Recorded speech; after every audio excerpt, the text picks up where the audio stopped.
Magandang gabi po mga kapatid. Good evening. Palakpakan po natin ang Panginoon. Let's give the Lord a clap of praise. Hallelujah. Amen. As always, pakibati ang katabi ng two thumbs up. You are always carito. Amen. Malakas na clap offering para sa Panginoon. Amen. Thank you, Jesus.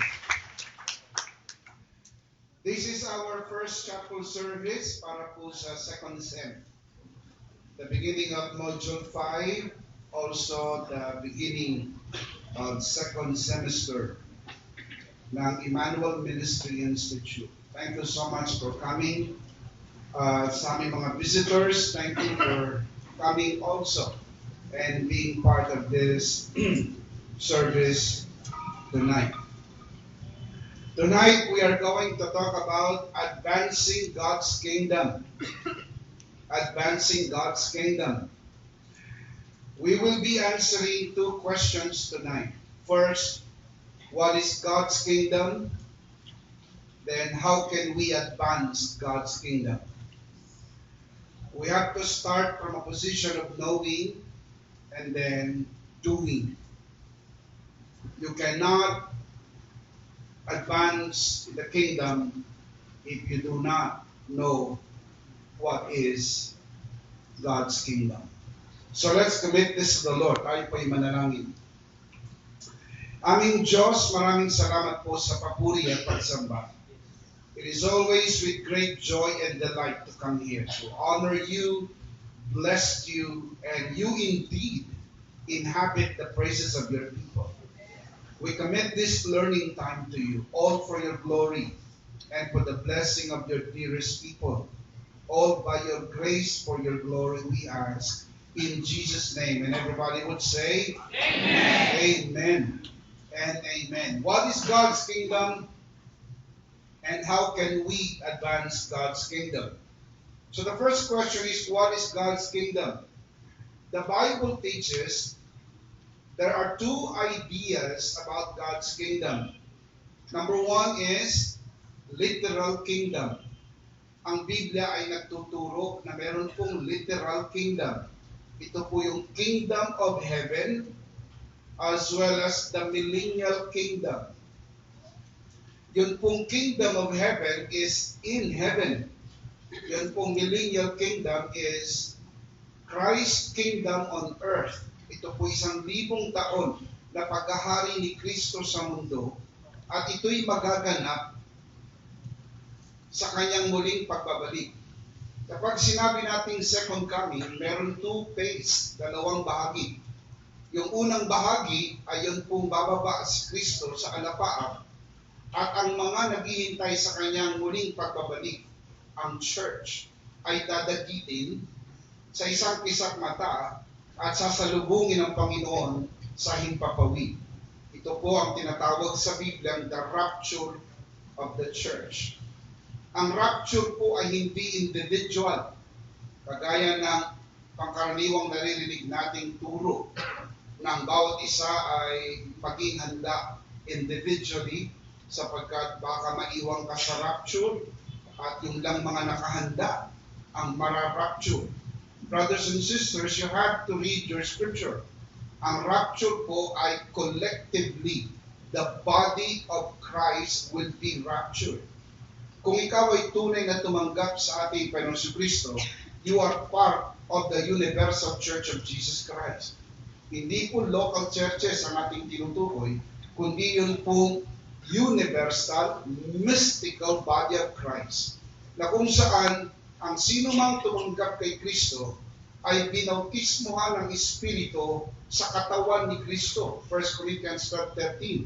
Those who are baptized by one Spirit into the body of Christ. Kaya, pag na-rapture na po ang church, ang mundo ay papasok sa 7 taong kapighatian. At pagkatapos ng 7 taong kapighatian, bababa po si Kristo upang ganapin ang pinakamalaking digmaan na magaganap sa kasaysayan ng mundo at ito'y tinatawag na the Battle of Armageddon.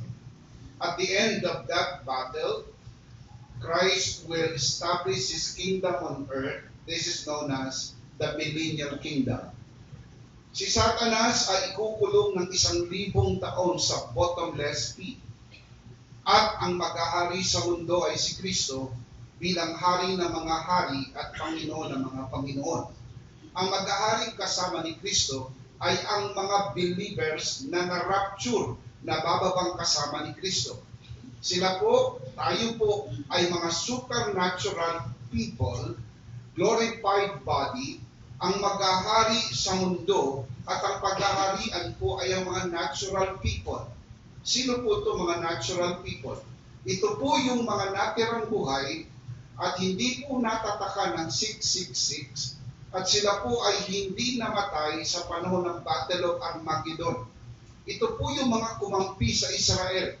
Napapayagan po ng Diyos pumasok sa Millennial Kingdom bilang gantimpala ng kanilang kabaitan sa Israel. Hindi pa po ligtas ang mga tao na ito. Wala silang access sa heaven. Sila po ay nandito lang sa mundo, pero wala si Satanas dahil nakakulong. Kaya magkakaroon po ng kapayapaan sa buong mundo sapagkat ang maghahari ay ang prinsipe ng kapayapaan. Palakpakan natin ang Panginoon. It's going to be peace on earth. At ang mga magiging tagapamuno, ang mga presidente, ang mga senador, congressman, at barangay captain at pati tanod ay ang mga Kristiyano na na-rapture. Pastor, ano magiging position ko doon? Well, depende po sa inyong paglilingkod sa mundo. Tandaan po natin, mga kapatid, na ang pagpasok sa langit ay regalo. Pero ang posisyon sa langit ay reward based on your service on the Lord Jesus Christ on the earth. Kaya ako po, inihimo ko kayo na hindi po tayo dapat makontento na tayo ligtas na. Maging masigasig tayo sa paglilingkod sa Panginoon sapagkat tapat ang Diyos gagantimpalaan ang lahat ng pagsisikap, pagpapagal at paglilingkod. Amen? Now, I don't have enough time tonight to fully develop that, but I am just throwing that out to you tonight sapagkat meron tinuturo ang Bible na literal kingdom. Yun pong kingdom of heaven and millennial kingdom. Parehas po yan literal. Talagang merong literal kingdom na tinuturo ang Bible. The other one is spiritual kingdom. Ito po yung kingdom na paghahari ng Panginoong Jesucristo sa kanyang iglesia sa mundong ito at paghahari naman ni Kristo sa individual na mga Kristiyano. Let me show you the scripture. Luke chapter 17 verse 20 to 21.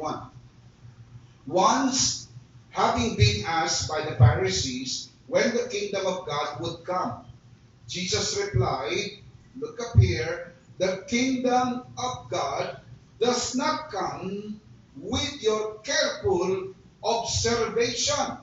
Meaning it's not what you see. So hindi literal. Look at verse 21. Nor will people say, here it is, or there it is, because the kingdom of God is within you.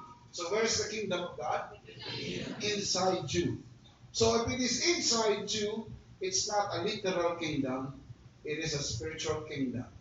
Because the moment you got born again, your spirit got born again, it becomes the habitation of God. Amen. That is where the throne of God inside you, the presence of God inside you. Maliwanag po ang teaching ng Bible that the Holy Trinity, the Father, the Son, and the Holy Spirit live in the inside of you. I want to say that again. The truth is the Holy Trinity, the Father, the Son, and the Holy Spirit live in the inside of you. Hindi po nakatira ang Diyos sa iyong katawan dahil ang iyong katawan ay hindi po perpekto. Hindi po nakatira ang Diyos sa iyong kaluluwa dahil hindi po perpekto ang iyong kaluluwa. Ang Diyos na perpekto ay hindi pwedeng tumira sa katawan na hindi perpekto, sa kaluluwang hindi perpekto, ang Diyos ay nakatira sa iyong born-again spirit, sapagkat yung born-again spirit mo ang parte ng iyong pagkatao na binanal. Sabi po ng Ephesians 4:24, put on the new self, the born-again spirit, created to be like God in true righteousness and holiness. Your born-again spirit is holy and righteous like God. Hindi po ako ang nagsabi nun. Yun po ay mababasa nyo sa banal na kasulatan. Ephesians chapter 4 verse 24. Put on the new self, created to be like God. So the new self is like God. In what sense? In true righteousness and holiness. So that is the spiritual kingdom that God lives in the inside of you. John 14:23. Jesus replied, if anyone loves me, he will obey my teaching. My Father will love him, and we, referring to the Father in Jesus, and we will come to him and make our home with him. Sa King James, we will make a abode, a place of dwelling in him. Brothers and sisters, klaro sa banal na kasulatan na hindi pwedeng tirhan ng Diyos ang iyong katawan dahil hindi perfect ang iyong katawan. Hindi pwedeng tirhan ng Diyos ang iyong kaluluwa dahil hindi perfect ang iyong kaluluwa. Ang iyong isip, damdamin at kalooban. Pero ang espiritu mo ay maaring maging tirahan ng Diyos sapagkat the moment you got born again, ang spirit mo ay ginawa ng banal magpakailan, kailan pa man. Your spirit is made perfect forever and it becomes the habitation of God. Anong tawag po sa dakong kung saan matatagpuan ang Ark of the Covenant in the Old Testament? Holy of Holies. Sa tabernakulo ay meron pong tatlong parte. The outer court, the inner court, and the innermost court. Tayo'y tabernakulo, tatlong parte rin. Body, soul, and spirit. Yung outer court, yun yung body. Yung inner court, yun po yung soul. Yung innermost court or Holy of Holies, yun po yung spirit mo. Sa Old Covenant, ang presence ni God ay matatagpuan hindi sa labas. Hindi rin po sa holy place. Sa Holy of Holies. Kasi ang lugar na yon ay itinuring na sagrado at banal. Walang pwedeng pumasok doon except high priest once a year. It is the most holy place. Brothers and sisters, ang ating spirit nung mag-born again, yun po yung naging Holy of Holies at yun po yung naging tabernakulo kung saan matatagpuan ang pananahan at paghahari ng Diyos sa ating buhay. Now, kapag nabago ang iyong kaisipan, ang paghaharing ito ay mahayag sa iyong kaluluwa, patungo sa iyong katawan, nang sa gayon mapansin ng buong mundo na si Kristo nga ay naghahari sa buhay mo. Na maaaring wala pang nakikita ang mga tao sapagkat hindi pa totoong nabago ang isip mo, kaya ang paghahari niyan ay nasa loob ng iyong espiritu. Na makikita niyo po sa 1 Corinthians 6:19. 1 Corinthians 6:19. Do you not know that your body is a temple of the Holy Spirit? Exactly. Tama po yun. Temple. Kita mo body ang tinutukoy. Tama po yung nababasa ninyo. Kaya lang, you need to realize also that even in the temple, meron 3 parts. Right? The body is a temple as a whole. Exactly. But it refers to the outer court, the inner court, and also the innermost court. Do you not know that your body is a temple of the Holy Spirit? Who is? So where is the Holy Spirit? Inside. Inside the body. Not on your body, but on your body outside. On. In. Meaning it is a preposition of location. It tells you where. In. On is outside. On is on the top. On is outside. In is inside. In. The Holy Spirit is not on your body. The Holy Spirit is inside your body. And the inside of your body is your spirit. So that is where the Holy Spirit comes in. And then look at the verse. whom you have received from God. You are not of your own. So where is the Holy Spirit? Inside. Not outside, not on your body, but inside your born-again spirit. So, how can we advance the kingdom of God? Paano natin ma-advance ang kingdom of God? Of course, hindi natin pwedeng i-advance ang kingdom of God kung di natin naiintindihan. So that's why we need to understand, before we can advance the kingdom of God, we need to understand the kingdom of God. Let's see them again. Tignan natin kung ano po tinutukoy na kingdom of God. Number 1 is literal kingdom. Number 2 is the spiritual kingdom. Nakita niyo po ba mga kapatid? So pakitandaan, literal kingdom as well as the spiritual kingdom. How can we advance God's kingdom? We are referring to the spiritual kingdom, not the literal kingdom. We cannot advance the literal kingdom of God. We just cannot. Una, the kingdom of God literally is in heaven. We are on earth. We cannot advance the kingdom of God literally. Secondly, the millennial kingdom is yet to happen. Hindi pa ho yan kasalukuyang nangyayari. Wala pa pong millennial kingdom sa panahon ngayon. So it's out of the topic. Heaven is beyond our reach. So ang tinutukoy po na kingdom that we will advance is the spiritual reign of God. God is reigning inside us. But we want to see the reign of God on the earth. Gusto nating maghari si Kristo dito sa mundo sa pamagitan ng mga taong naaakay natin sa pananampalataya na pinaghaharian ni Kristo katulad ng paghahari sa atin. Christ advanced God's kingdom from heaven to earth through the gospel of the kingdom. Look at the scripture, Luke chapter 4, verse 42. At daybreak, Jesus went out to a solitary place. Then the people were looking for him. And when they came to where he was, they tried to keep him from leaving them. But he said, this is what Jesus said. He said, I must preach what? Look at here. I must preach the good news of the kingdom of God. Not the kingdom of heaven, not the millennial kingdom, but the good news of the reign of God. Pag tinanggap ng tao ang good news, papasok sa kanya ang paghahari ng Diyos. At magsisimulang maghari ang Diyos sa kanyang buhay. At sa pamagitan nito, mahayag ang kaharian ng Diyos. I must preach the good news of the kingdom of God to the other towns also, because it is why, and that is why, I was sent.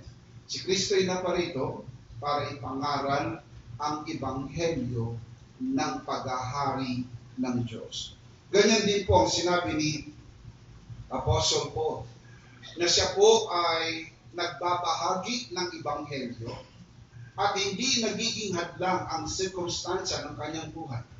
Maging sa loob ng kulungan sa dako ng Roma, ay hindi naging balakid ang rehas o maging ang tanikala upang sa pamagitan ng kanyang sirkumstansya ay huwag siyang makapangaral. Manapa, ito ay naging opportunity na yung hindi naabot ng gospel ay naabot sa pamagitan ng mga tagpo ng kanyang buhay.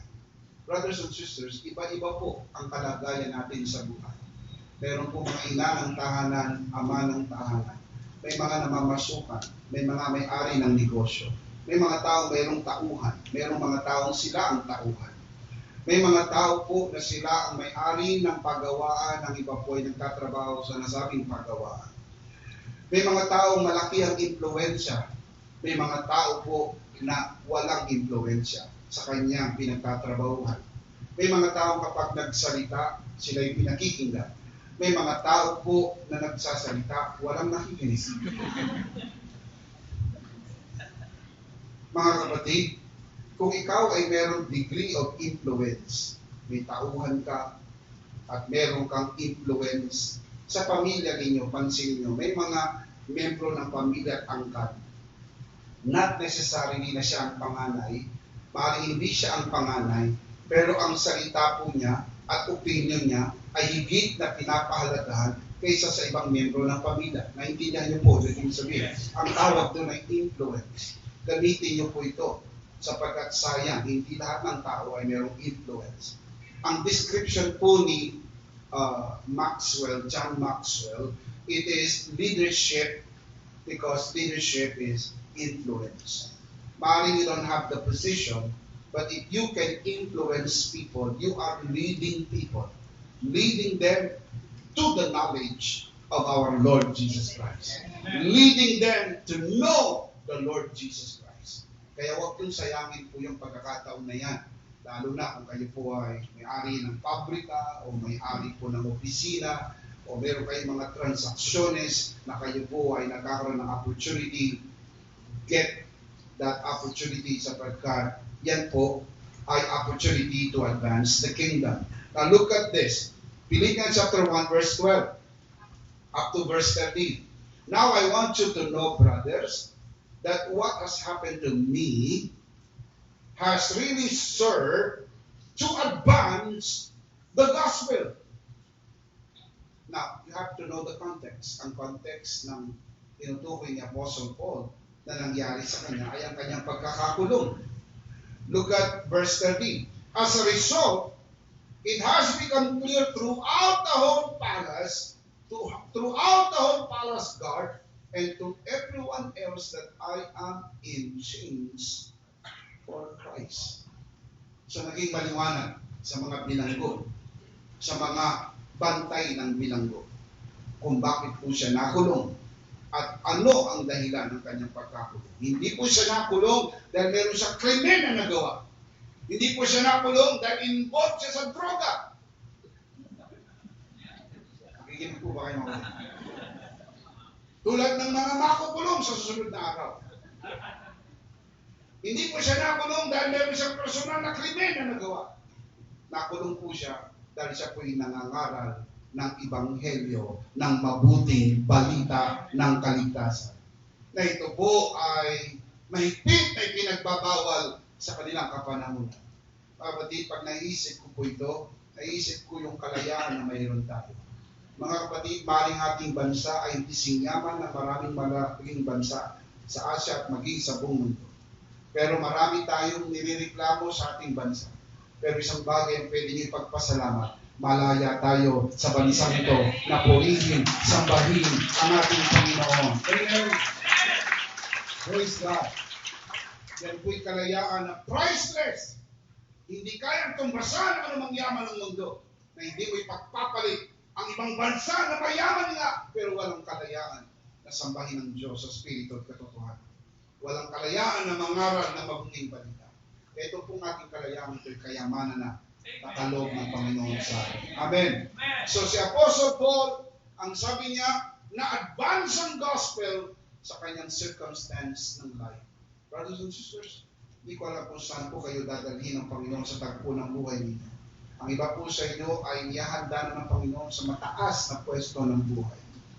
Mga kapatid, kung saan kayo dalhin ng Panginoon, may mga tao na mai-influensya po ninyo.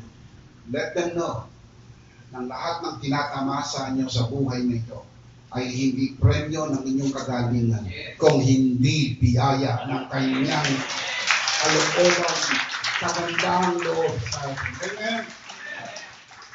Ipaliwanag niyong maigi na maraming mas magaling kaysa sa akin. Maraming mas mahusay kaysa sa akin. Ang totoo nga niya, nung kami nag-aaral pa, kumukopya lang ako sa katabi ko. Pero yung katabi ko hindi nakatapos mag-aral. At yung katabi ko, hindi ko alam kung nasa na. Pero nandito ako sa pwestong ito. Hindi dahil mas matalino ako kaysa sa iba, hindi dahil mas magaling ako kaysa sa iba. Nandito ako at tinatamasa ko ang biyaya ng Diyos dahil ito'y regalo ng tinapos na gawa ni Kristo sa krus ng Kalbaryo. Amen. Amen. Never cross your mind that you deserve it. Sapagkat pag dumako na sa isip mo, you deserve this, you earned it. brothers and sisters, nothing in this life we deserve. What we deserve is hell, damnation, and judgment and punishment. That is what we deserve. Ang kabayaran ng kasalanan ay kamatayan. Inako ni Kristo ang parusang para sa atin. At nung mapatawad tayo, naging kwalipikado tayo para pagpalain ng Diyos. Now we enjoy the blessing of God in full person of God's grace. Amen? Amen. Kaya dito sa community na ito, at maging sa paaralan ito, maliwanag ang mensahe. At kung hindi mo pa ito naiintindihan, baka hindi ka pa lubusang nag-aaral. You have to know by now, klaro ang aming mensahe na we believe on the full grace of Jesus Christ. Hindi po half grace. Ang biyaya ay hindi ka lang po dadalhin sa langit. Ang biyaya, ibababa ang langit sa iyo para maranasan mo araw-araw ang biyaya at pabor ng Diyos. Amen? Psalms 23 verse 6, goodness and mercy shall follow me all the days of my life. How many days of your life? Brothers and sisters, if you do a word study there, the word follow, in the original Hebrew, it means to pursue and overrun.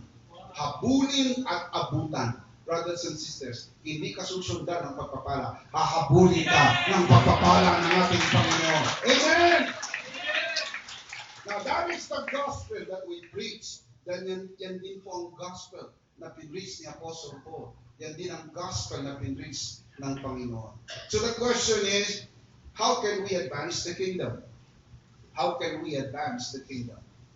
The answer is, we can advance God's kingdom through the gospel.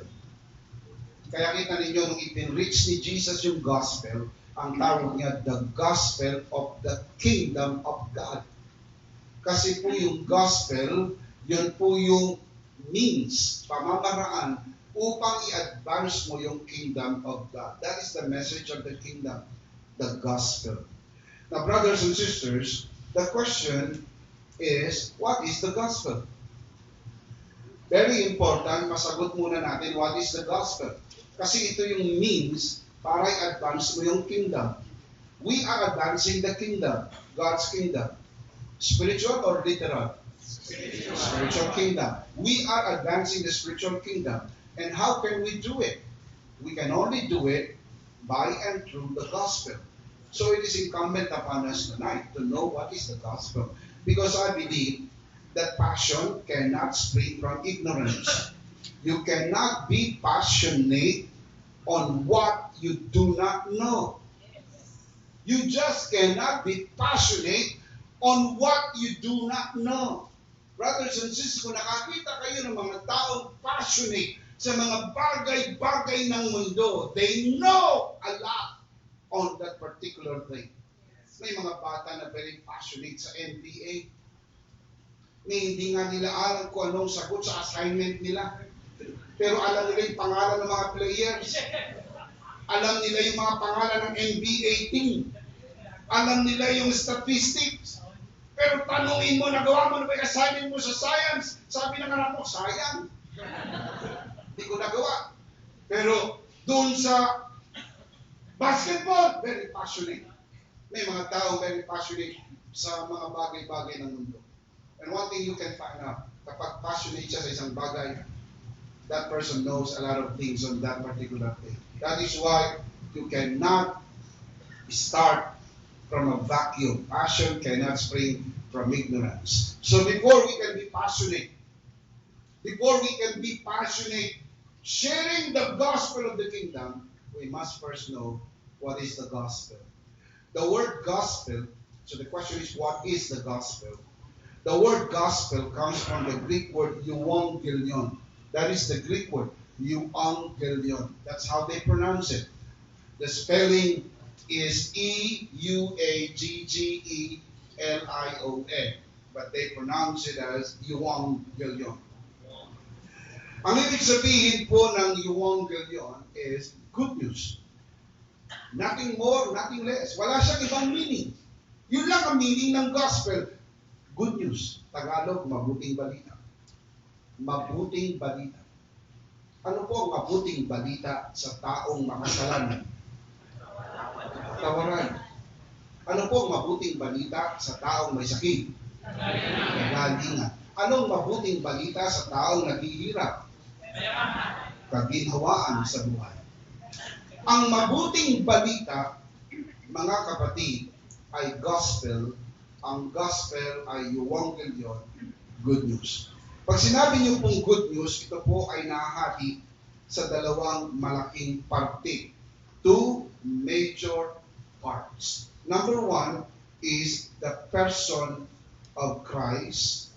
And number two, the redemptive work of Christ. Hindi pwedeng hindi mo alam ito. Dahil pag hindi mo ito alam, hindi mo alam ang gospel. Nakikig-gospel ka lang, pero hindi mo alam kung anong gospel. Kapag tinanong ka, anong gospel? Abay, malay ko. Ano nga ba ang gospel? So pag sinabi niyang gospel, good news. Good news about the person of Christ and good news about the work of Christ, we call it redemptive work. Pag sinabi mong person of Christ, ito po ay may dalawang malaking parte rin. Yung tinatawag pong the divinity of Christ at yung tinatawag na the humanity of Christ. Isa po sa napakaliwanag na turo ng Biblia, ang Diyos ay nagkatawang tao. Si Kristo po ay Diyos. Sabi po ng John 1:1, in the beginning was the Word, and the Word was with God, and the Word was God. Sabi ng John 1:14, and the Word became flesh. So yun po yung pagkakatawang tao. Ang tawag po dyan sa theology, the incarnation of God. Ang Diyos ay nagkatawang tao. Na bakit po mahalaga ang teaching ng pagkakatawang tao ni Kristo? Makinig pong maigi. Ang kabayaran ng kasalanan ay kamatayan. Kung si Kristo hindi magkakatawang tao, hindi niya tayo pwedeng iligtas. Kahit siya Diyos, He cannot save us kung hindi po siya magkakatawang tao. Kasi hindi niya mababayaran yung ating kasalanan, na ang kabayaran ng kasalanan ay kamatayan. And God cannot die. So for Him to die, He has to become man. Ang tawag doon, the incarnation of God. Ang Diyos na katawang tao. Yun po yung John 1:14. And the Word became flesh and dwelt among us. We beheld His glory, the glory of the only begotten of the Father, full of grace and truth. Beside, maliwanag po sa 1 Timothy 3:16, napakaliwanag nito. Maliwanag pa ito sa sikat ng araw. Ang sabi ng 1 Timothy 3:16, dakila ang hiwaga ng kabanalan, ang Diyos ay nagkatawang tao. Sa Ingles, great is the mystery of godliness. God was manifested in the flesh. Klaro po yun. Ang Diyos, word for word, ang Diyos nagkatawang tao.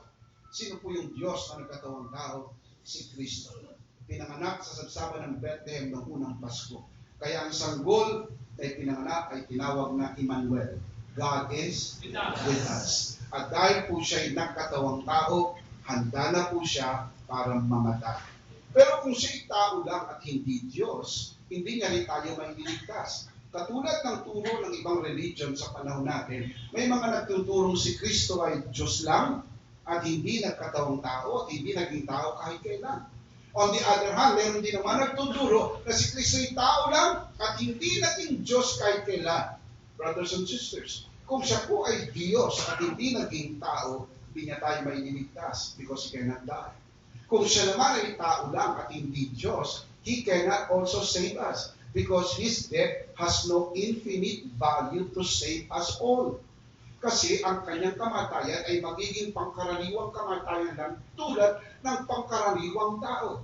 So for Him to be a perfect Savior, He has to be divine and He has to be human. He has to be human to die, but He has to be divine at the same time so that His death will carry an infinite value to save us all. Kaya ang kanyang kamatayan ay sapat para iligtas ang buong mundo sa lahat ng kanilang kasalanan. Amen? Dahil kung siya'y tao lang at hindi Diyos, 1:1 lang yun. Tao tayo, tao siya, 1:1. Pero dahil siya'y divine, Ang kanyang value ay infinite. Kaya lahat ng taong nabuhay noong unang panahon at lahat ng taong mabubuhay pa sa darating na panahon, sagot ng dugo ni Kristo na nabayubay sa krus ng Kalbaryo, ang kanyang dugo ang katawan at sa kanyang tinigis na dugo ay mayroong kapatawaran. Tulad ng sinasabi ng Hebrews 9:22, kung walang pagkabubo ng dugo, walang kapatawaran. Ang mabuting balita, nabubo na ang dugo, kaya meron ng kapatawaran sa ating Panginoon. Good news! Amen! Palakpakan natin ang Panginoon. Good news. The gospel, divine and human. Pagdating naman po sa redemptive work, meron pong 5 na napakahalagang katotohanan that you need to understand. Look up here, and this is very important. We call it the redemptive work of Christ. Number 1 is, He is dead. Ang kanyang kamatayan. Mahalaga po ang kanyang kamatayan. Ang kabayaran ng kasalanan ay kamatayan. Kung hindi po siya mamamatay, tayong mamamatay. Dalawa lang po ang pagpipilian dyan. Ikaw o siya. Kung siya namatay, hindi ka na mamamatay. Kung hindi po siya namatay, ikaw ang mamamatay. Pero hindi po pwedeng namatay na siya, mamamatay ka pa rin. Ang tawag yan, double death.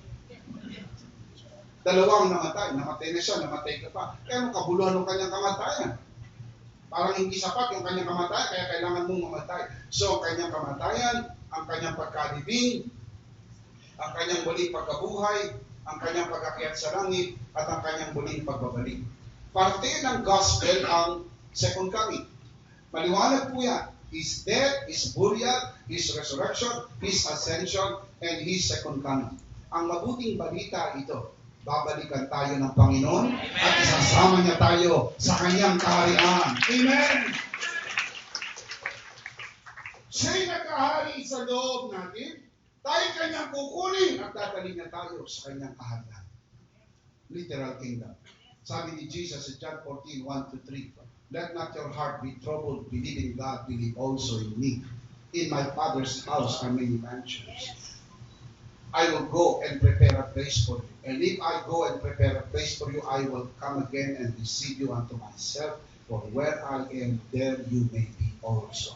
Kaya huwag kang mabagata, huwag kang masiraan ng loob, huwag kang masiraan ng bai. Kahit anong pinagdadaanan mo sa buhay, hindi na magtatagal. Muling babalik ang ating Panginoon. Kukunin na tayo at mapapasa Panginoon magpakailan-kailan naman. Amen. Brothers and sisters, ang mga nagaganap sa mundo ay pagsasaayos na ng mga bagay na magaganap sa hinaharap. Mga kapatid, hindi lang sa Pilipinas nagulat tayo sa pagkapanalo ni Duterte. Ang buong mundo ay nagulat sa pagkapanalo ng bagong presidente ng Amerika. Now, this is historic and this is prophetic. You have to wait and see what will happen to America because America is a very important point of biblical prophecy. Brothers and sisters, you can see the hand of God. Kitang-kita mo ang kamay ng Diyos kung paano niya ginagalaw ang pakina ng mga kasaysayan. Never, walang sumagi sa isip ng bawat nag-iisip kung may isip. Sino yung nanalo? Si Presidente-elect Donald Trump. No one would ever thought. Wala. Hindi ho yan lumabas sa numero. Hindi ho yan lumabas sa survey. Hindi ho yan lumabas anumang discussion at any point. Ang lahat ay umaasa ng mananalo yung kabila, yung isa. Sino yung isa? Si Clinton. Pero kasaysayan, hindi na ho siya nanalo. Landslide ang kanyang pagkapanalo. Napakalayo ng distansya. Hindi nakahalos ibinigay ang muling bilang dahil nag-concede na pero ang layo ng distansya. Now, I said that to say this para lang malaman nyo na wala naman po anuman sa atin kung sino ang manalo dyan sapagkat ang pagpapala natin ay wala sa Amerika. Ang pagpapala natin ay nasa Panginoon. Amen. Sa palakpakan natin po inyo. Amen. Sinasabi ko lang po ito para malaman ninyo na ang kamay ng Diyos ay nasa kasaysayan ng mundo. Kaya alam ko na hindi na magtatagal, babalik na ang Panginoon. It's not going to be too long. Kaya dapat magsumikap at magpursigi tayo at magsipag na itawid ang mabuting balita sa maraming tao na hindi pa po nakakarinig ng mabuting balita. Amen! Ang tawag po rito ay ang kamatayan, pagkalibing, pagkabuhay, pagkakyat sa langit, at muling pagbabalik ng Panginoon. Meron tayong mga booklets na maaaring makatulong sa mga nais magkaroon ng kaalaman tungkol po rito. Meron po tayong Christ, Death, God's Idea. Meron po tayong Infallible Proofs of His Resurrection. At meron din po tayong Resurrection Freedom. Ito pong Infallible Proofs, ito po yung theological discussion, ito po yung application. Pag naintindihan mo na siya'y muling nabuhay, then you will know the application in you that you are now set free and you are free forever. Say amen. Now, in short, by way of summary, ang tawag ni Apostle Paul dito, the gospel is Christ and His redemptive work.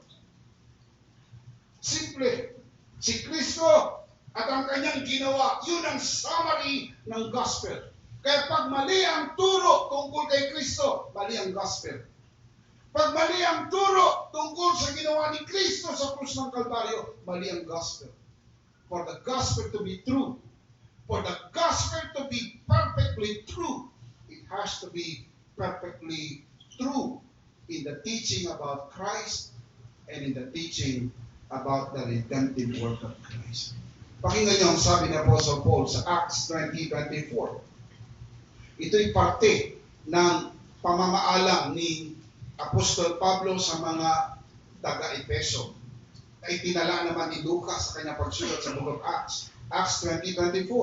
But none of these things move me, nor do I count my life dear to myself, so that I may finish my race with joy, and the ministry which I received from the Lord Jesus. And what is the ministry that he had received from the Lord Jesus? The ministry that I received from the Lord Jesus to testify to the gospel of the grace of God.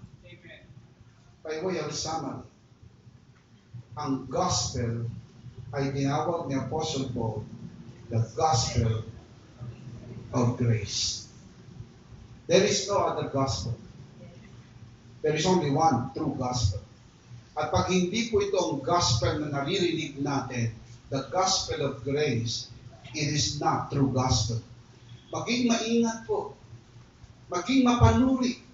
Maging maselan. Pakinggan yung maigang tinuturo ng mga pastor sa simbahan.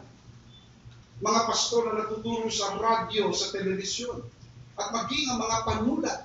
Maging maingat po sapagkat gabuhok lamang ang diferensya. Ang iba po ay nagtuturo ng by works. Ang iba po ay nagtuturo ng grace plus works. Ang tamang gospel ay grace alone. Amen. Grace plus nothing.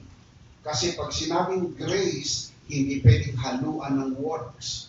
Romans 11:6 lang ang katapat na verse na yan. Kung grace, grace lang. Kung works, works lang. Pero you cannot put together grace and works. Hindi mo pwedeng pagsamahin ng langis at tubig. Hindi mo pwedeng pagsamahin ng dilim at liwanag. Hindi mo pwedeng pagsamahin ang regalo at sweldo. Pag sweldo, hindi regalo. Pag regalo, hindi sweldo. Pwede mo bang tawaging regalo ang sweldo at sweldo yung regalo? Hindi po. Pwede bang sabihin na magtrabaho ka sa pabrika ko at tapos bibigyan kita ng regalo? Pwede po ba yun? Hindi. Dahil kung nagtrabaho ko sa pabrika mo, hindi regalo ang matatanggap ko, kundi sweldo. Pero kung hindi mo ko trabahador, pero binigyan mo ko, ang tawag sa natanggap ko, regalo. Brothers and sisters, kung nagtrabaho tayo at binigyan tayo ng kaligtasan, ang natanggap natin ay premyo ng ating pagsisikap. Pero sa kabila ng hindi natin magawa, wala tayong magawa dahil hindi natin kayang gawin, tayo po ay niligtas ng Panginoon. Ang tawag dyan, regalo ng kaligtasan, bigay sa atin ng ating Panginoon. Amen!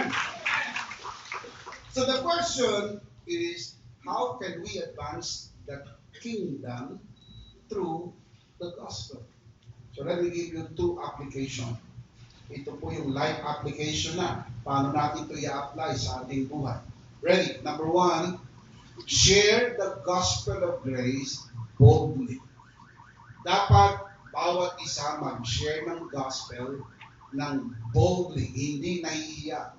Na hindi po walang hiya, hindi nahihiya. Iba po yung walang hiya sa hindi nahihiya. Ibig sabihin, hindi ka dapat nahihiya. Alam nyo nga kapatid, kailangan maging bold ang mga Christian. Alam nyo, kaya hindi nila nare-receive ang gospel sapagkat maraming mga Christian ang hindi bold sa kanilang pag-share ng gospel of grace. Sabi ng Apostle Paul, Romans 1:16, for I am not ashamed of the gospel. Of course, he was referring to the gospel of grace. Dahil si Apostle Paul din ang nagsabi doon sa binasa natin sa Acts 20:24, yun po yung gospel of grace. For I am not ashamed of the gospel, for it is the power of God. Look at this. The power of God, referring to the gospel, the power of God for the salvation of everyone who believes. First for the Jew, then for the Gentiles. Brothers and sisters, kailangan paniwalaan ng gospel. Paano lang paniniwalaan kung di nila narinig? Paano lang maririnig kung walang mag-share? Kailangan mag-share. Hindi ko makakapasok sa pabrika ninyo. Hindi kami makakapasok sa opisina ninyo. Hindi kami makakapasok sa paaralan ninyo. Kaya ikaw ay nasa paaralan, ikaw mag-share. Sa mga kamag-anak nyo, hindi ko ma-reach out lahat. Pero kayo po ma-reach out nyo ang kamag-anak ninyo. You have to be bold. Kailangan hindi po tayo natatakot, hindi tayo nahihiya, and beside, walang dapat ikahiya. Dapat nga ay proud tayo sa gospel of grace sapagkat ito'y biyaya ng ating Panginoon. Amen? Sabi ng iba, ay tungkulin niya ng mga pastor. Kaya nga kami kumuha ng pastor. Yung pastor namin ang gagawa niya, kaya nga sinusweldohan ng aming church. Kaya yung church namin nagsusweldo ng full-time pastor para yung pastor ang siyang gagawa ng pangangaral ng mabuting balita. Kaya nga yung trabaho niya, brothers and sisters, yun po ay counterproductive. Pag ganyan ang filosofiya ng isang local church, counterproductive. Ang trabaho ng pastor, mga kapatid, ay equiper. Kaya po ang kanyang trabaho ay pastor-teacher. Kaya ang pastor ay dapat may panahong mag-aral dahil siya po'y nagtuturo. Dapat ang pastor ay may panahong maghasa ng kanyang skill dahil maghahasa siya ng skill ng iba. Kaya pag pumunta siya sa kanyang church, dapat hinahasa niya ang skill at tinuturuan niya mga kapatiran. At ang mga kapatiran ay nire-release niya sa loob ng isang linggo, pupunta sa kanilang mga gawa ng buhay, and then they will begin to share the gospel boldly. Kung hindi ito gagawin ng pastor, hindi makakahayo ang mga miyembro. At ang mga miyembro, mga kapatid, ay babalik sila pa rin. Linggo-linggo, walang bago. Sila. Paglipas ng panahon, sila pa rin. Paglipas ng panahon, sila pa rin. At hindi sila nadadagdagan, kundi nababawasan dahil iba lumilipat na at ang marami namamatay na. So walang nadadagdag, kundi naubos.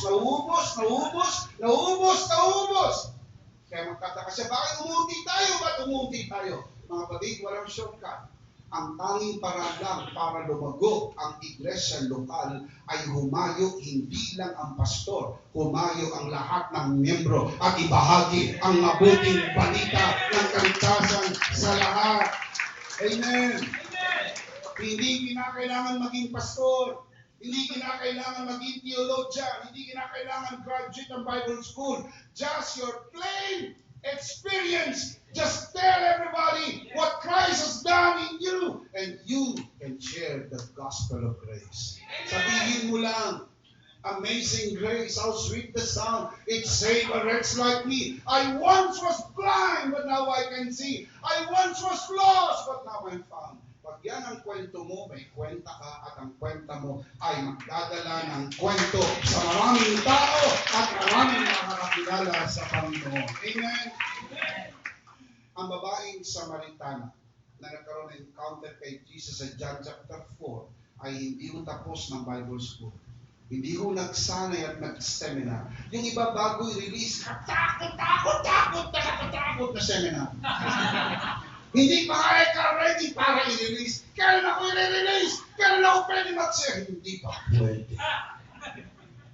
Wala ka pang anointing. Hindi ka pa pwede. Mga kapatid, kailan ka i-release? Hindi ka pa pwede i-release. Wala pang go signal si Bishop.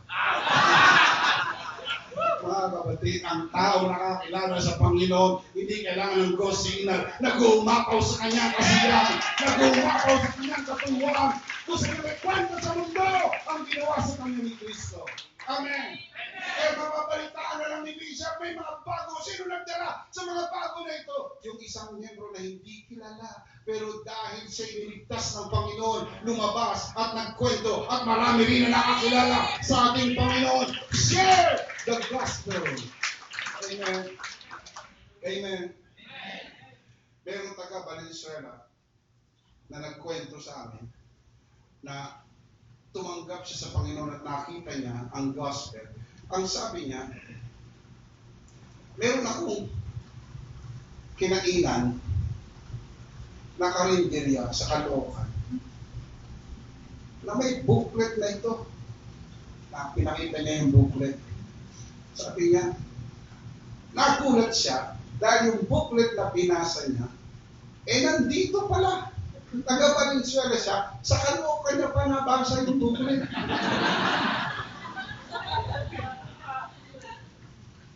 At the good news, tumanggap siya sa ating Panginoon. Bilang Panginoon ang sarili ng tagapagligtas. Amen. Hallelujah. Paula rin ang Panginoon ang karinderyang yan. Marami pang kumain sa inyo. Sapagkat ang mga kumakain sa inyo, hindi lang mo kumakain ng literal na pagkain. Nakakabasa rin ng mabuting balita ng kaligtasan ng ating Panginoon. Amen. Amen. Now I tell you, huwag mahiya, huwag matakot. Ito sabi ni Apostle Paul, 2 Corinthians 5, verse 17. Therefore, if anyone is in Christ, he is a new creation. The old has gone and the new has come. The only problem with this verse is this. May mga bumabasa ng verse na ito, tumitigil sa verse 17. At sabi nila, this is my favorite verse. Favorite nila ang verse 17.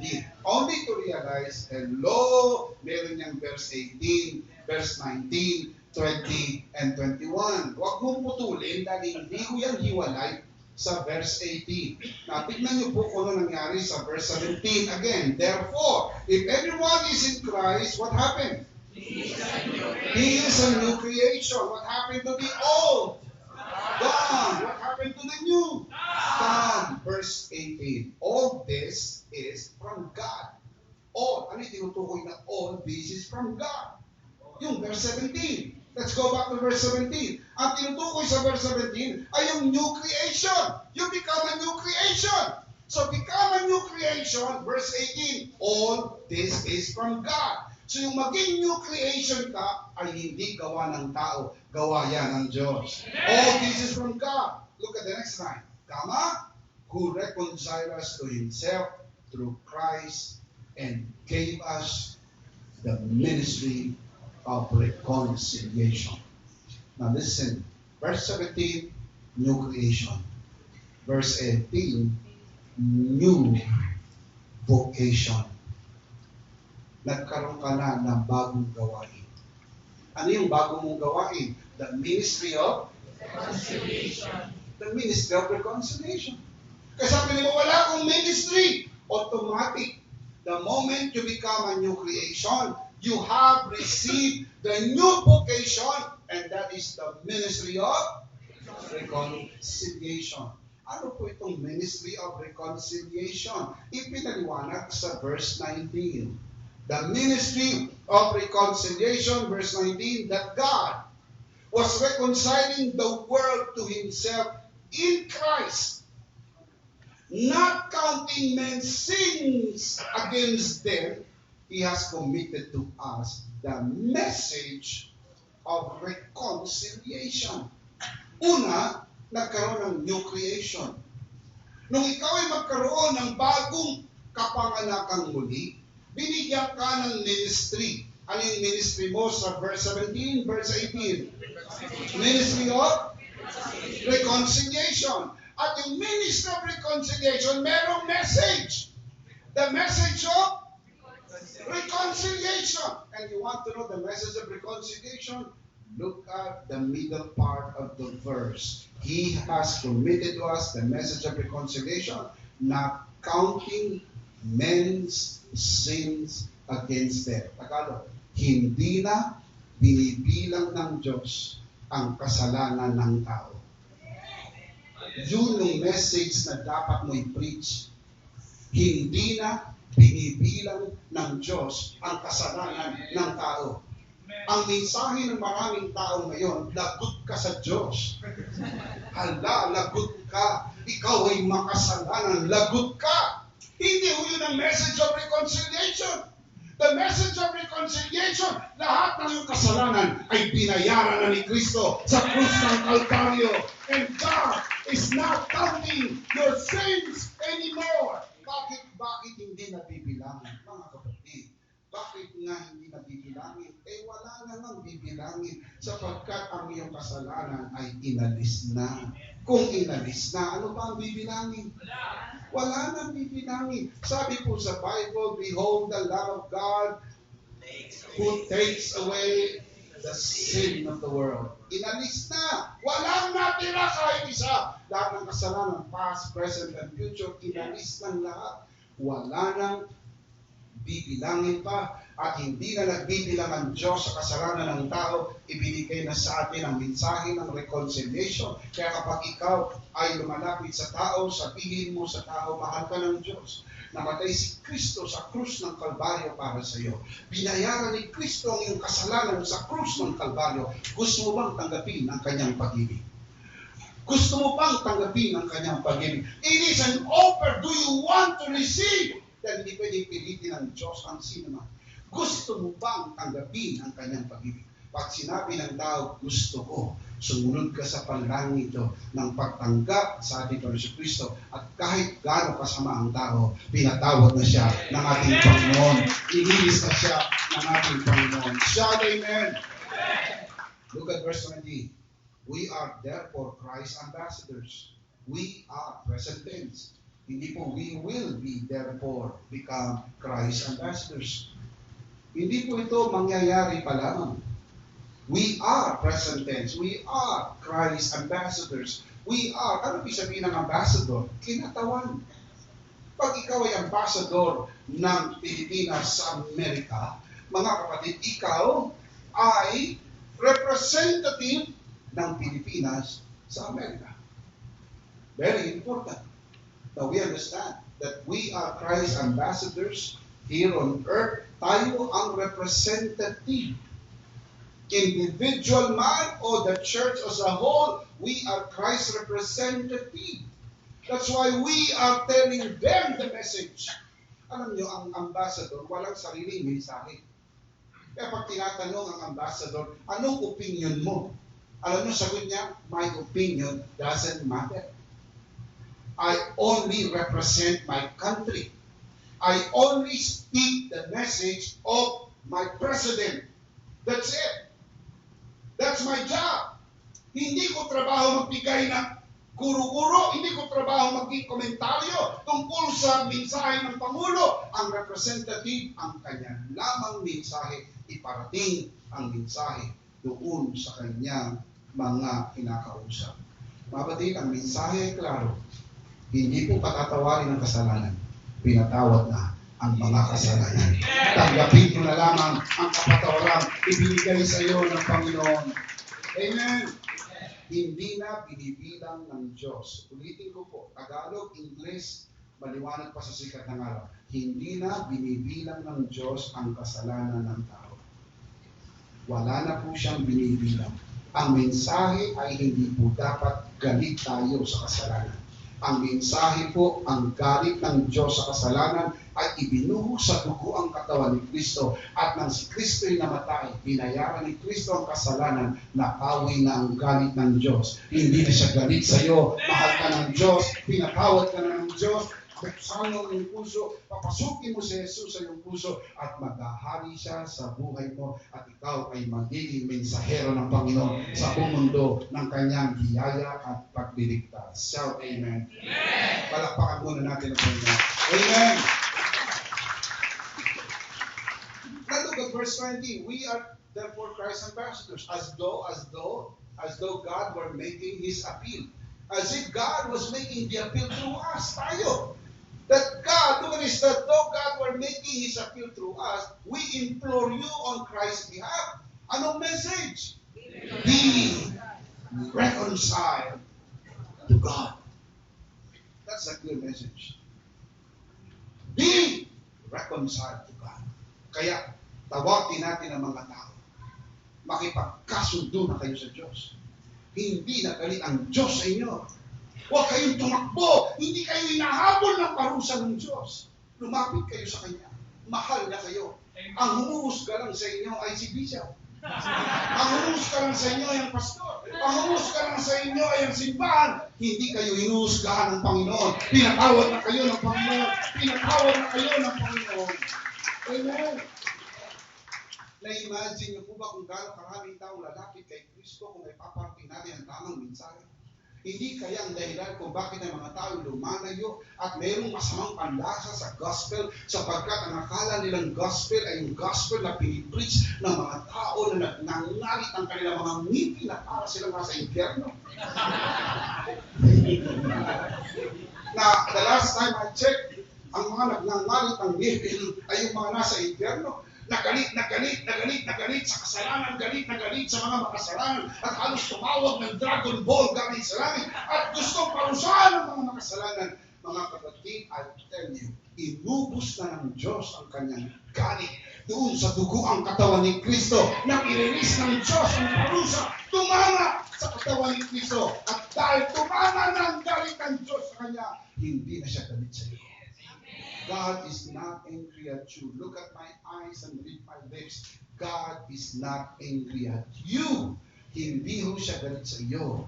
Hindi ho siya magagalit sa iyo kahit kailan. Sapagkat nasa iyo ang kanyang anak. At dahil nasa iyo ang kanyang anak, ikaw ay kalugod-lugod sa harapan ng Diyos araw-araw ng iyong buhay. Shout amen. Amen.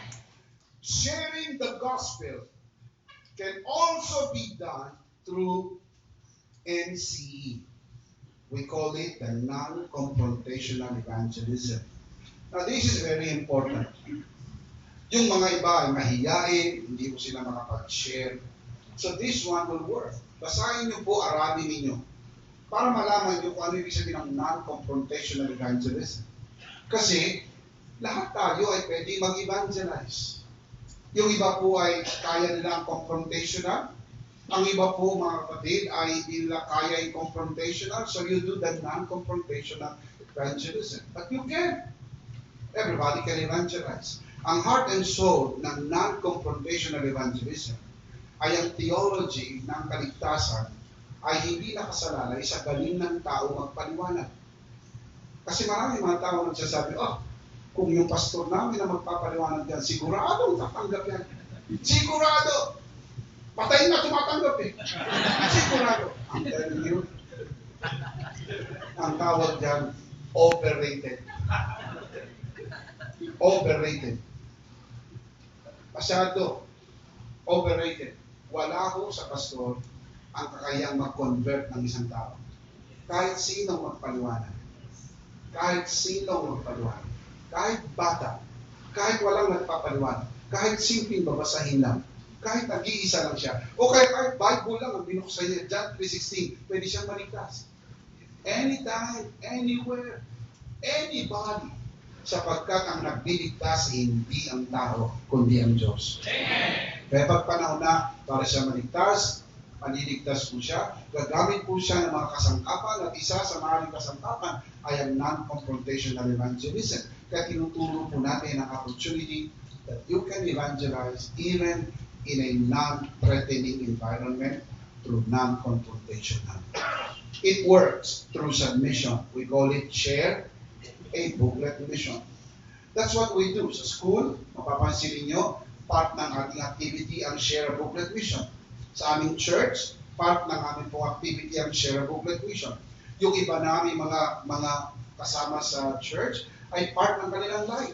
Ordinaryong parte na ng buhay nila. Kumukuha sila ng mga booklet, kasama po niya sa kanilang mga araw-araw na buhay, at sila po'y namimigay ng booklet sapagkat yun ay bahagi ng tinatawag na non-confrontation ng evangelism. Kapag ka naibigay mo ang booklet, nandun ang paliwanag, nandun na rin ang pagpapatanggap, at maaari po siyang tumanggap at the privacy of his own life. Of his own life. Wala nakakakita. Alam niyo, kung isa may mga taong tumatanggap sa Panginoon because of pressure. Halimbawa, sa isang evangelism, biglang nagtawag ng altar call, kung minsan ay lahat ay nagpunta sa harap, siya na lang ang hindi napunta. Kung nakakita, punta na rin ako.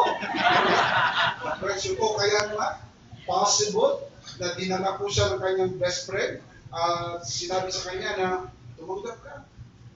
So dahil sa kailangan niyang tanggapin si Kristo para tanggapin siya ni Kristi. Kailangan niyang tanggapin si Kristo para tanggapin siya ni Christ. So, pressure, peer pressure.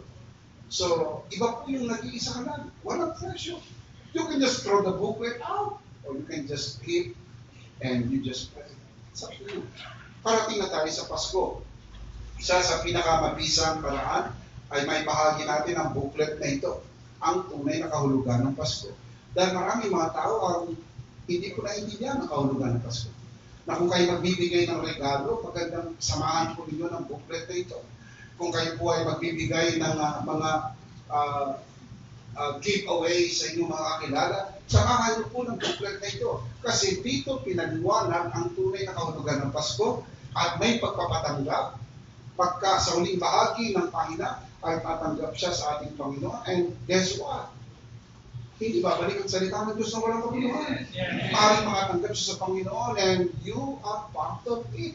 Only eternity will reveal. Kaya magugulat ka sa langit. Maraming taong lalapit sa iyo at sabi, ikaw yung nagbigay sa akin ng booklet, tumanggap ako. Ikaw yung nagabot sa akin ng booklet, tumanggap ako. Ang mga booklets na ito ay umabot na po sa maraming parte ng Pilipinas, sa ibang bansa, at sa maraming parte ng mundo. Why? Sapagkat may mga tao na naniniwala sa Share a Booklet Mission. Now, it will cost you a month, but it costs the life of God to pay everything for us. Kaya hindi po tayo dapat nangihinayan sa mahal maging bahagi nito because we believe hindi babalik ang salita ng Diyos ng walang kapuluhan. Amen? Palakpakan muna natin ang Panginoon. Praise God. Hallelujah. Number one, you have to share the gospel of grace boldly. Number two, support the gospel of grace sacrificially. Kailangan po ay may halong sakripisyo. Sapagkat si Kristo ay nagsakripisyo para sa atin. Ang Diyos ay nagsakripisyo para sa atin. Ano naman itong sakripisyo na pwede natin gawin? Maliit lang ito upang ibang tao naman ay makarinig ng mabuting balita. Natatandaan ko po ang sabi ni Nehemiah sa panahon ng kasaganaan sa kanyang mga kababayan, sa Nehemiah chapter 8, verse 10. Ang sabi niya, eat the fat and drink the sweet. See, yun po yung panahon ng kasaganaan. Eat the fat and drink the sweet. Send portion to those who have nothing prepared. Brothers and sisters, hindi lang po ma-enjoy natin ang pagpapala. Sa gitna na na-enjoy natin ang kasaganaan, sabi po ni Nehemiah, sabi ng Diyos, kay Nehemiah, sabi ni Nehemiah sa kanyang mga kababayan, send some to those who have nothing. Mga kapatid, may mga hindi pa nakarinig ng gospel. Natatamasa natin ang kasaganaan, pero magpadala tayo upang iba'y makarating sa pagkakilala sa ating Panginoon. Amen? 2 Timothy chapter 1, verse 11. And of this gospel, I was appointed a herald, an apostle, and a teacher. This is why I am suffering as I am. So sa kanyang pangangaral at pagtuturo, sabi niya, that is why I am suffering as I am. Verse 12, yet I am not ashamed, because I know whom I have believed, and I am convinced that He is able to guard what I have entrusted to Him for that day. Hindi po siya nahihiya. Alam niya may suffering. Alam niyo mga kapatid, if you do an extra giving, alam niyo na minsan nararamdaman ninyo. Pero huwag po kayong manghinayang. Sapagkat kami po ay lubos-lubos na nagpapasalamat na natatawid natin ang gospel sa malayong lugar, sa pamagitan ng radyo, sa pamagitan po ng mga sakripisyo na ginagawa ng ilan sa ating mga kapatiran at marami sa ating mga kapatiran. So the question is, are we ready to give sacrificially to support the gospel of grace? Ang mga simbahan sa mga paglikom ay hindi po dapat lahat ay napupunta lang sa maintenance, pambayad sa kuryente, pagbayad sa mga gawain sa loob. Kaya kasi kung puro maintenance, ang tawag sa church nyo yung maintenance ministry. At hindi na po yan church ministry. You just maintain. There should be some conquering ministry. Ilang kaluluwang naabot. Ilan ang nabigyan ng Biblia. Ilan ang nabigyan ng mga babasahin. Ilan ang nasimulang Bible study. Tuwing linggo may baguhan pa. Ilan ang nakakilala sa Panginoon. Ilan ang ating mga report na pray to receive Christ. Doon sa mga pray to receive Christ, ilan ang bumabalik. Ilan ang napapollow up natin. And you will begin to see the result. Upang ang mga kapatiran, kapag sila'y nagbibigay, alam nila kung saan pupunta ang kanilang ibinibigay. Hindi na po napupunta. Suporta doon lang po sa mga gawain sa loob, kundi hanggang sa labas. Sapagkat ang pinakamahalaga sa lahat ay ang kaluluwa na nakakakilala sa ating Panginoon. Priceless! Priceless! Sabi sa Bible, makamta naman ang taong buong mundo. Kung mapahabak ang kanyang kaluluwa, lugi siya. Ang kaluluwa ng isang tao ay higit kaysa sa kayamanan ng buong mundo. Kaya kapag may mga kaluluwang nakakakilala sa Panginoon sa pamagitan ng inyong church, sa pamagitan ng inyong ministry, that is worth supporting. Pero kung ang simbahan ay walang nakakakilala sa loob, hindi na dadagdagan, kundi lalo pa kayong nawawalan. Santilis mo, start sharing the gospel outside. Wala pong papasok sa loob. Kailangan natin lumabas at humayo upang sa ating paghayo ay may bahagi natin ng gospel sa suportang ibinibigay ng ating mga kapatiran. Pakinggan niyo po ang tagpo na ito. Philippians chapter 4 verse 15. Moreover, as you Philippians know, that in the early days of your acquaintance with the gospel, referring to the gospel of grace, when I set out from Macedonia, not one church shared with me in the matter of giving and receiving, except you only. Tinukoy ng Apostle Paul na mga taga-Pilipos lang ang tumulong sa kanya. Now look at verse 16. For even when I was in Thessalonica, you sent me aid again and again. Not one time, but again and again. When I was in need, not that I am looking for a gift, but I am looking for what may be credited to your account. You see, pag nagbibigay ka, yung account na binibigay mo, pumupunta sa iyo. Nakita niyo, hiwaga, pag nag-release ka ng giving, yung credit sa account mo pumapasok. Hindi ba pagka ikaw ay nag-deposit sa account ng isang tao, ang pera lumalabas sa account mo, pumapasok sa account niya. Pero dito sa pagbibigay, yung account mo lumalabas sa iyo, pero sa iyo rin pumapasok. Look at the verse. But I am looking for what may be credited to your account. Look at the banking system of God. Sa banking system ni God, pag nag-release ka ng pera para sa gawain ng Panginoon, babalik sa account mo. Can you say amen? Hallelujah! Wow! Amazing! Wow! Grabe po kaganda ang banking system ni God. When you give, but I am not looking. Look at this. I am looking for what may be credited to your account. Look at the next verse. Verse 18. I have received full payment, and even more. I am amply supplied. Now that I have received from Epaphroditus, the gifts you sent. They, referring to the gifts, they are a fragrant offering, an acceptable sacrifice. What else? Pleasing to God.